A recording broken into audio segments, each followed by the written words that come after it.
Aneh jadi gemeteran, warwiri keserimpet, rumah aneh kebanjiran, nah gara-gara got mampet. Hati-hati kompor meletup.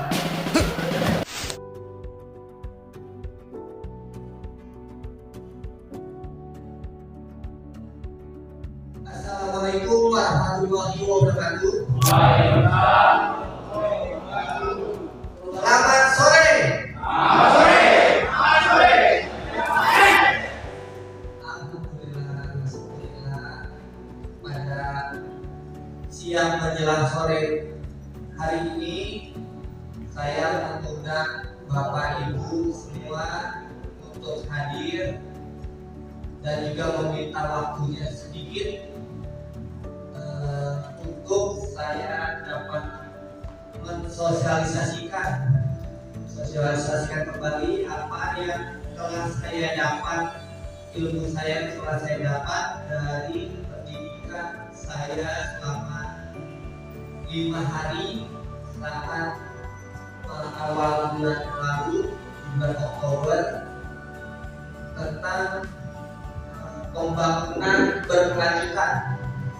Ini sangat berkaitan banget dengan tugas saya selaku Kepala Seksi Ekonomi dan Pembangunan Kelurahan Wijayakusuma, dan juga tugas bapak-bapak yang hadir di sini sebagai PPSU Kelurahan Wijayakusuma.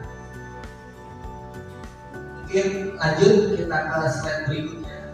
Kita tolong Pak Heru. Nah, ini saya ingin menyampaikan kepada teman-teman, saya mengambil topik sampah dan limbah B3. Nah, ini berkaitan banget sama teman-teman semua nih tentang sampah dan B3. Jadi di sini ada pengertian dan perbedaan antara pengolahan sampah dan juga pengolahan limbah bahan berbahaya dan beracun atau disingkatnya B3. Tadi saya mau kasih pertanyaan tapi saya udah baca nih. B3 singkatannya apa?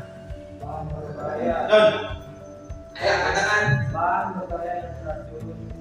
Nah, udah bilang guru hampir bisa. Udah saya baca. Jadi bahan berbahaya dan beracun. Ya. Jadi di sini sudah ada materinya. Sampah adalah sisa kegiatan sehari-hari manusia atau proses alam yang berbentuk padat. Penghasil sampah adalah setiap orang atau akibat proses alam yang menghasilkan sampah.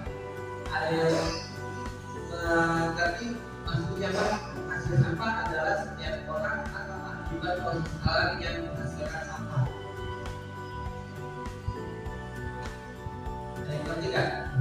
Nih, saya kasih contoh. Muhammad Nesan barusan habis minum nih, ya. Barusan habis minum. Nah ini karena kita contohkan itu pakai gelas atau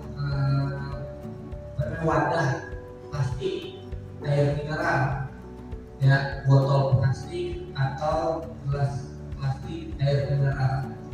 Kalau habis diminum pasti airnya habis.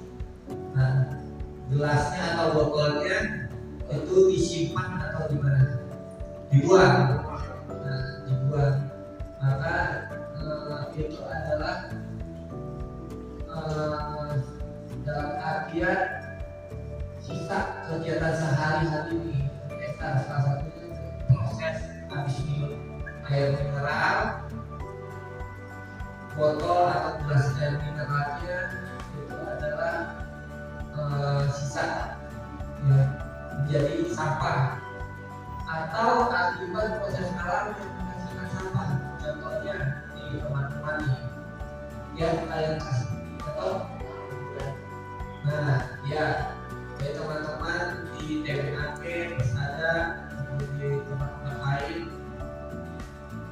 daun itu bisa dikatakan sampah, ya, karena akibat proses alam.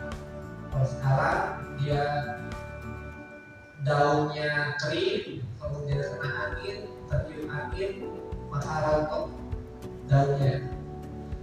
Penghasil sampah itu adalah setiap orang atau akibat proses alam yang menghasilkan sampah. Hampir semua sampah bisa didaur ulang, baik untuk cukup ataupun lainnya. Nah, sedangkan limbah adalah sisa suatu usaha atau kegiatan. Nah, sampai di sini sudah tadi ya, antara sampah dengan limbah B3. Nah, mungkin ke slide selanjutnya. Nah, ini sumber-sumber sampah dari rumah tangga, dari kantor, dari perusahaan, dari rumah sakit, ada dari pasar, dan kegiatan pertanian. Ya, contohnya kalau dari pasar apa? Ada yang tahu nggak? Sampah dari pasar? Ya, sampah sayuran, misalnya ada pedagang kelapa, ya, selanjutnya itu jadi sampah. Terus pedagang sayur apa dari kol, biasanya kan biar segar kulit luarnya yang udah kering dikupas, nah itu jadi sampah. Bukan, biar kelihatan masih segar jadi dikupas. Nah, kalau dari rumah sakit sampahnya apa?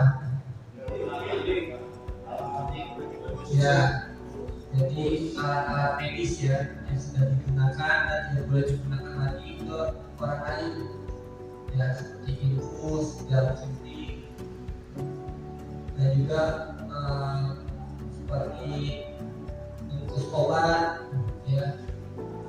Lanjut, nih, apa saja limbah B3?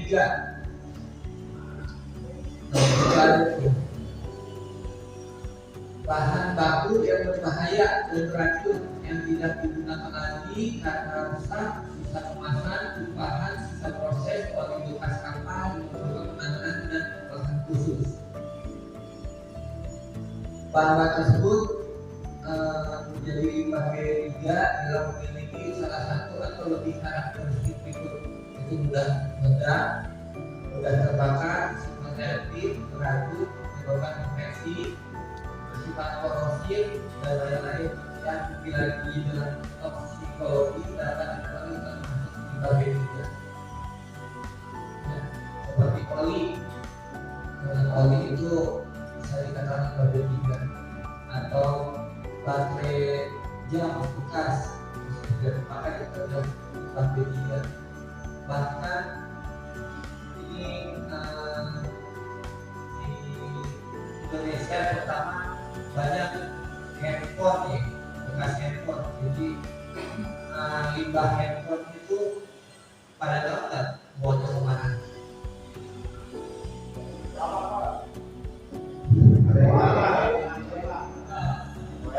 Itu sebenarnya ada penanganan khusus itu yang harus dihancurkan dan tidak boleh dibuang sembarangan, karena sisa-sisa bahan material handphone itu sudah bekas, tidak ada fungsinya lagi, itu berbahaya, apalagi ketimbun sama tanah.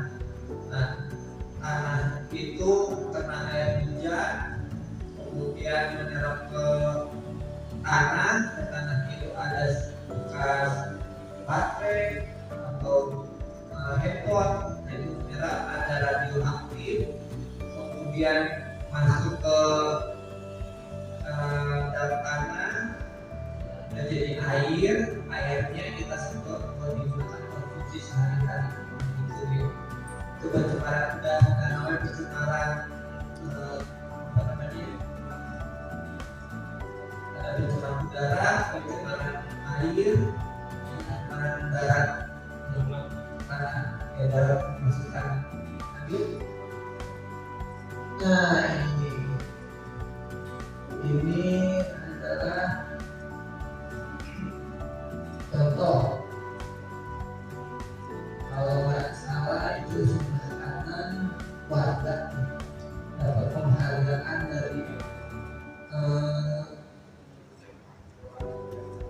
Ya, itu mewakili utara yang sebelah kiri ini sekarang dia kerja di BPBD.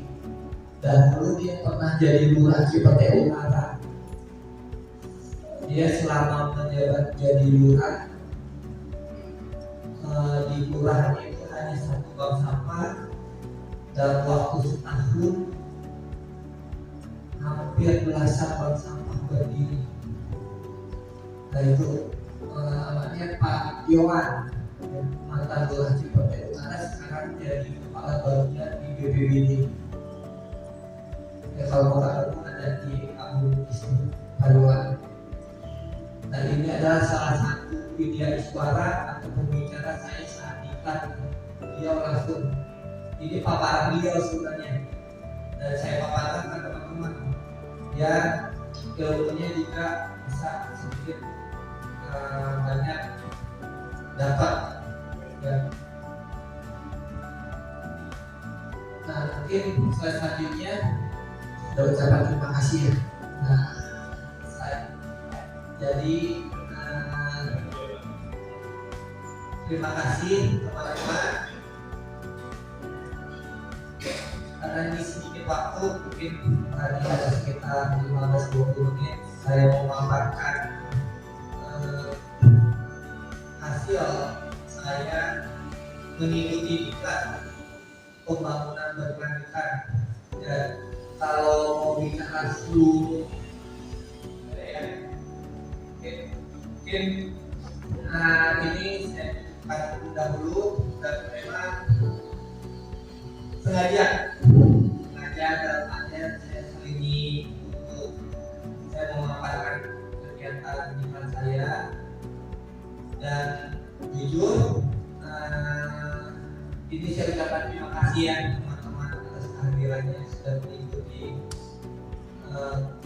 menghadiri acara sosialisasi tentang pengolahan sampah dan limbah B3. Dalam sesi saat ini saya ucapkan terima kasih. Saya tutup.